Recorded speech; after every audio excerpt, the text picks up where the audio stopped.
Yeah, no, can't believe the season's already upon us. We've come a long way from having 3 guys on our roster about 5 months ago, and but the guys have been working really hard, trying to create an identity and understand what we're doing, and I think they've done a really nice job. But we got a really tough foe coming up with Seattle U, and a really experienced coach, and they're returning 4 starters, and really have a purpose where they play. So it'll be a really tough challenge for us, and being the first game, I'm sure we'll be a little nerves and jitters, but we're looking forward to it.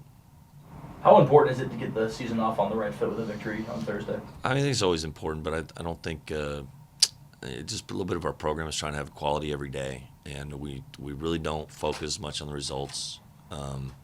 We do focus on process. It sounds a little, to the day and age, sounds a little cliched and trite, but it really is about it.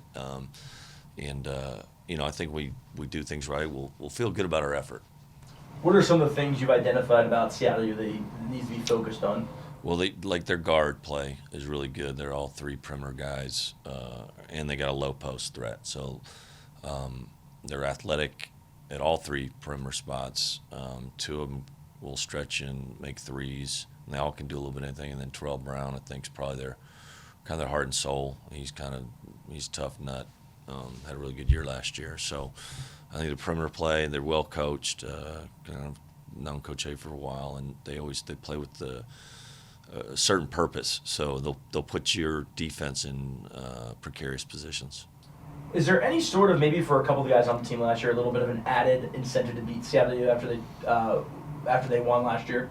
I imagine. I think that it's always some in the back of your mind, but I think you get caught up in that stuff, you'll lose focus, and you're spending a little emotional energy that, for the long haul and for the 40 minutes of the game, and like the long haul season, you just got to.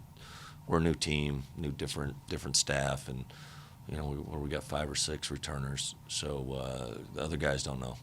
Other guys have no clue. So, but it'd be nice just to, it's always nice. You want to get started off and above 500 would be great. Do you expect to have everyone available in the lineup tomorrow, or a couple guys maybe banged up, redshirting, etc.? Yeah, we haven't really. Geez, I shouldn't think about redshirt and stuff. I mean, I think we'll talk to some guys, but only real injury is Vova, our big center. He's kind of nursing an ankle. He's hopeful to be back. Ryan Rapp hasn't been able to practice for 6 weeks, so he's most likely looking at doesn't make sense. I think it'll take a long time before he gets back. So Ryan won't be available, but I think everyone else. Do you have kind of a set idea on the starters based off the scrimmages, or that's still kind of work around in your head? It's close. Vova was close to being in there, so that changes things. But some of the familiar faces as far as CJ, Jeff, I think you can count on them, and probably Isaac Bonton for sure. Just kind of going back for a few weeks, the late addition of Jalen Shedd to the team, how much does that kind of help solidify some the guard spot, just adding a veteran experience who has a lot of experience within college basketball? Yeah, Jalen's really helpful. I mean, as far as having a guy that's, I think they won 24 games last year at Texas State. They're a top 100 team, Ken Palm. He's got a good presence out there. He's strong, good defender, great passer, good floor leader. That helps. I think he's perfect for us trying to get our program. Well, we'll miss him if we don't have next year, but just having a pure point guard to try to direct out there, and we're excited. I mean, that definitely is a nice add for us in the summer. Do you expect Thursday's matchup to be experimental or more routine? I'm not sure what you mean by experimental. Testing new game plans. Oh no, we're just trying to get our identity as far as we've got to learn how to defend consistently, rebound, and take care of the ball. You won't hear much. It will get beyond that this early. I'll be surprised, but we just got to make sure we do a good job there. Like I said, trust me, they're madman behind the bench. He'll be moving things around, tweaking things. He's very his acumen in that regard is good. So we got to make sure that we're diligent and playing hard.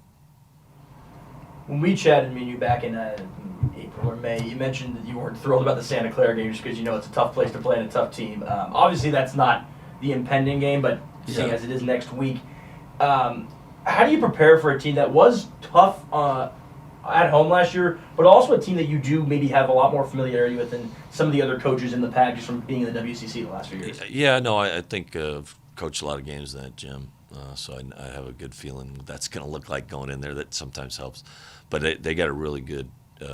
They return their 2 guards. They'll be sophomore and junior, and their 4 and their 5 are sophomore and junior, really good players. Plus, they have a kid that was 6-man for them last year, averaged 10 a game, who was only going to be a sophomore. So I think that's a program that over the next 2 to 3 years really going to make a big step forward. Plus, they have a transfer from Wake Forest, so they got some other pieces too. But I know those 5 pretty well, and which recruited the Wake Forest guy at San Francisco and couldn't get him back. So I just know they got depth, they got talent, well coached, and on the road that'll be a challenge. I think they have the potential to be if I'm just gauging on what we were at San Francisco, they have a chance to be a top 50 program, if not this year, next year. But I think they're up and coming. How will LB's fluctuation between the 4 and the 3 affect Thursday's game? I hadn't really thought about it much. He's out there playing. I think it's more a defensive matchup sometimes where if we got Marvin, if we're playing smaller, playing Marvin or Noah, he'll play more of the 4. We like to play with 3 more, so we can stay big, and I think we're a better rebounding team if we got Jazz or Dion James at the 4, and it can be that way. And I think against Seattle U, they're going to be on the glass. They're Carter and DeCampo and Grigsby. Those guys they're strong, physical guys. So I think we'll have to match that a little bit and make sure that we're not giving them putbacks and doing that stuff. So it'll be a feel thing where he's playing. Maybe some 2. He's not bad there either. Last question: just what can fans expect out of the team this game and going forward? I think that you're going to be excited about our attitude. I mean, we're going to be pulling for each other and playing hard, and really, again, we're trying to create an identity. We're improving defensively, and we've been inconsistent in the fall with our scrimmages, but we're just going to keep harping on it until we just can't get good till we get that right. So I think they'll like what our energy and our attitude. It's important to us.